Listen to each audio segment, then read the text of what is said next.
Welcome to Ask, channel for people who ask questions and are not afraid of answers. Knowing the Old and New Testament and making deeper research pointed me in a direction of the Anunnaki. Those deities came to Earth 450,000 years ago from planet Nibiru, today's planet X. The story of those beings from another planet was firstly found in today's Iraq in 20th century, written on the clay tablets. Those writings, called Sumerian tablets, are being translated from the days they were found by hundreds of scholars. Although some translations differ from each other, the core knowledge is always the same. Planet Nibiru was told to come to our solar system every 3,600 years and goes between Mars and Jupiter at the closest point to Earth. Anunnaki came to Earth to look for and mine gold and other metals. A specific form of gold that they were after was used by them to spread in their planet atmosphere to strengthen it against cosmos radiation. After 200,000 years of hard labor, Anunnaki workers rebelled against their leaders. In order to find a solution to rebellion, the Council of 12 asked their master engineer named Enki to create a slave worker. Enki, with the help of Ninursak, the mother goddess, created the first men. Firstly, they were 5 forms of a slave made from a humanoid available on planet Earth at that time. Homo erectus was combined with genes of Anunnaki, but all 5 attempts failed. The 6th try of genetic engineering gave an expected result. All the earliest versions were either too dumb, too fragile, and mostly they couldn't procreate, which forced Anunnaki surrogates to give birth to those slaves, like in production factory. Finally, Homo sapiens came to life, and his name was Adamu, which translates as first man. Years have passed and humans gained knowledge from their creators and also reproduced a lot.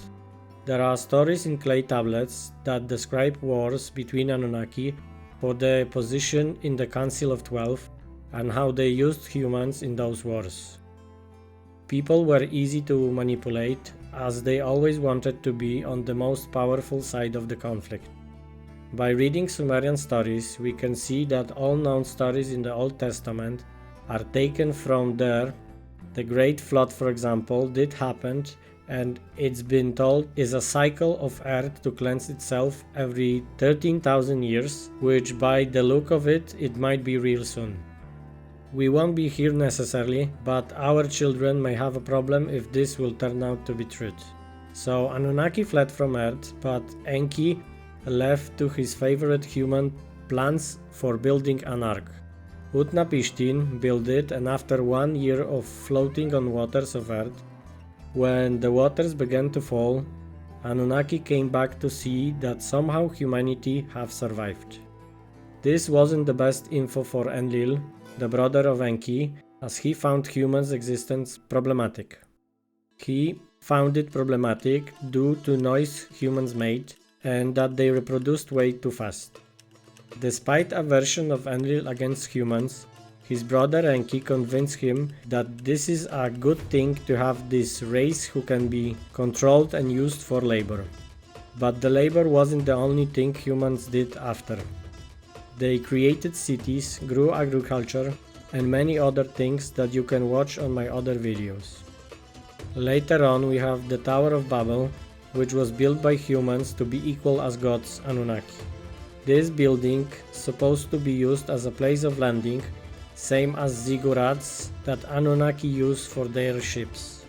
Or it might be a place where Mu can be placed, which was the Earth to space connection machine. Nevertheless, Enlil destroyed this project, about which you can learn more by watching one of my previous videos. Before we will dive more, I will mention that Adam and Eve story, which originate from the Sumerian story also. This story shows how Enki genetically manipulated human DNA that allowed humans to be attracted to one another, and after which we gain consciousness. This made his brother and the whole Council of 12 rather unhappy. Enki was depicted as a snake, and from this day history made a devil, and if you stop for a moment and give it a thought, you may wonder, why would humans be punished for eating from a tree of knowledge that gave us a sense of what being naked is? In total, humans are a creation used for slavery that was protected by its engineer creator from the Council of 12.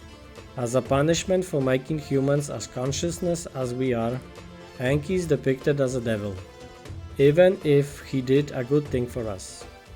There were 12 main deities mentioned in the clay tablets: the father god Anu, his wife Antu, Enki and Ninki, Enlil and his wife Ninilil, and Ninursak. Those two male Anunnaki, Enki and Enlil, were sons of Anu, and Ninursak was his only daughter. Both brothers had human wives that they gave insignia, thanks to which they could join the Anunnaki family. Enki had sons, from which one was named Nergal, and Enlil's son was named Ninurta. Those sons were mostly responsible for the greatest war that came to Earth, and you can also watch it on my previous videos. Other Anunnaki worth mention from the council were Utu and most of all Inanna Ishtar. While doing my research, it came to my knowledge that most religions originate from Sumerian stories. They are dated for 3800 years BC and has stories that describe deities similar to those in Hinduism that used flying machines and weapons of mass destruction. This Bhagavad Gita text of Vishnu saying, "I have become death, a destroyer of worlds," originates from the Sumerian story of Ninurta that destroyed the city of Eridu in war against Marduk. After all that being said, we can move to Toth, which was an Egyptian deity, the keeper of knowledge. Was it Sumerian Enki or his son? I don't find so important. What is important is that Jesus from Nazareth, from third year of his life, was with his mother in Egypt and was a student of Toth in the esoteric school of knowledge. There he learned laws of hermetics that are described in Apostle Thomas' Gospel, banned from the Bible like many other scripts that Pope Damasus proclaimed pagan in 4th century AD. In one of the quotes that Gospel of Thomas contains, there is a saying, "When you have a habit of making two as one, you will become the sons of men, and when you will say, 'Mountain move,' it will move." This esoteric knowledge makes me thinking that in human body there is a power that can do just about anything. On the Anunnaki depiction, they hold a bag and a comb. The bag is also depicted in many, if not hundreds, of statues all over the world. This is because Anunnaki went everywhere and created civilizations on the whole earth, giving knowledge to humans. Those bags are in Turkey, in the recent archaeological discovery named Göbekli Tepe. According to Graham Hancock, this place is stating that Earth cleansed itself within a cycle period of time. As I mentioned before, according to Sitchin, this cycle repeats it every 13,000 years. So I would assume that this bag is a part of Earth cycle's depictions. If it comes to a cone, I have this for you. Those Anunnaki beings stands on the back of the other ones, which are most likely kings. Those cones are pineal glands inside the human heads. And since in the Bible there are two trees mentioned, one the tree of knowledge, second the tree of life. Adam and Eve were thrown out of Eden with the words of God, "Let them go and populate the earth, before they will also reach the tree of life." This is similar to Sumerian depiction, although pineal gland looks here like it is meant to be put inside the heads of those human kings. So either it is a tool for manipulation, a tool of possible enlightenment that we all need to activate, like in Buddhism, Hinduism, or it can be both. Proper use of your mind can have a significant influence on the reality. We all need to grow up our consciousness to the next level, so the two will be as one, which are most likely body and soul, and then we can say to the mountain, "Mountain, move," and it will move. I was considering this term to mean that if a woman and a man will make as one with their love and consciousness, then the power of both combined can make a mountain move. Anyway, let me know what are your thoughts on this topic. Thank you very much for watching and see you next time.